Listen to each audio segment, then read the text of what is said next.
Let's go live now to Liberal Senator Jane Hume. Jane, thanks so much for your time. Thoughts on finally this meeting being locked in? Are you on Team Australia for this one? Well, first of all, I'm not giving away Tasmania anytime soon, Laura. I think we should be really clear on that one. Great suggestion from Arthur, but I don't think we'll pursue that one from opposition.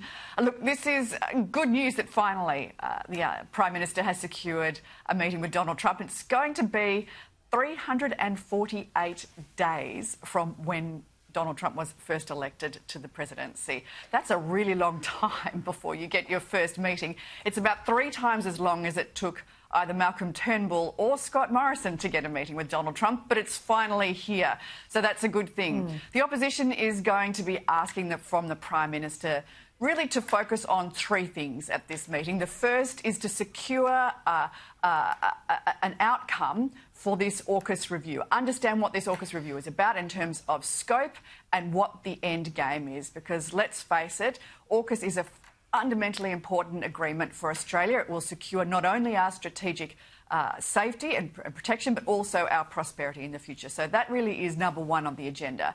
Number 2, though, is also to secure a pathway to these tariffs that potentially will have a much broader effect on Australia. We want to make sure that we get a deal done with the Trump administration, just as the EU has done, as the UK has done, as Japan has done, as Indonesia has done, to make sure that we are protecting those industries that are most important to us, including medical manufacturing, including resources, steel, agriculture. So this is fundamentally important to the relationship between Australia and the US. And finally, and I think this one has probably been missed, Laura, we also want to get a sense of the timing and the agenda of the next Quad meeting. The Quad obviously is made up of the US and Australia, as well as Japan and India. This is a really important agreement and arrangement for Australia, but it's around technology and cyber security, but also for strategic protection and strategic alliances within the Indo-Pacific.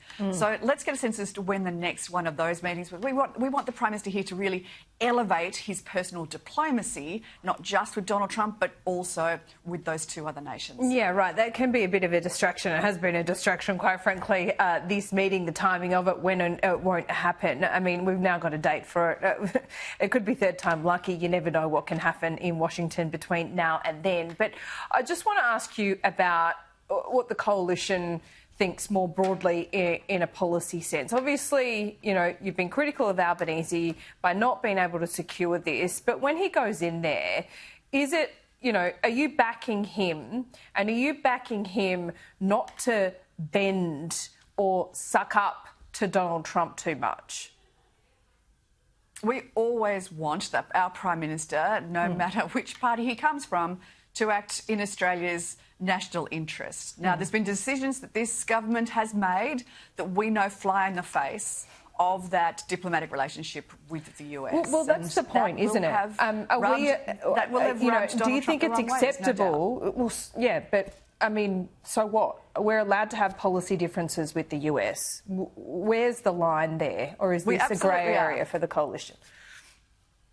No, we absolutely are, okay. But with every single diplomatic relationship, with every trade relationship, with every security relationship, there is a quid pro quo. And there needs to be an understanding of what it is that the US need from Australia, whether it be in defence spending, whether it be in security ties, whether it be in critical minerals provision, climate change, for example. Donald Trump really just gone to the UN and said that climate change is a hoax and renewables are a con job. I mean, if you were in government, would you be agreeing with him on that? Well, that's certainly not the opposition's position now, and it wouldn't be the opposition's position in the future. Okay. We want to see a clean emissions future. I think we've been pretty clear on that one.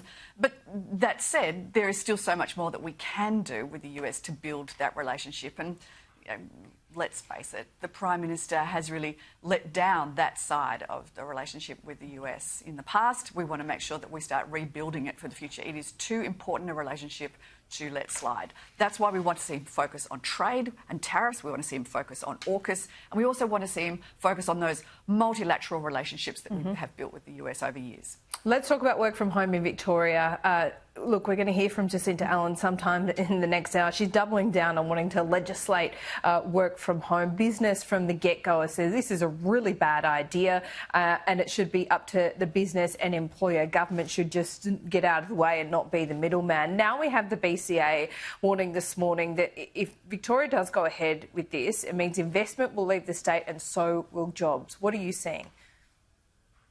We're already seeing that. There's a very good reason why Premier Malinauskas and Premier Minns in South Australia and New South Wales have not adopted this policy, because they're sitting back and laughing as Victorian businesses cross the border, throw up their hands in despair and say, I'm out of here. You know, Victoria has some of the highest taxes in the country. It has some of the lowest, some of the highest unemployment, the lowest growth. And now we're seeing retail crime go out of control in this state. No wonder businesses are packing up and going elsewhere. This is a terrible idea. We think that flexible work arrangements should always be worked out between the employer and the employee, and the government should mind its own business. Jane Hume, always good to talk to you. Thanks so much. You too, Laura. Stay with us. Coming up after the break,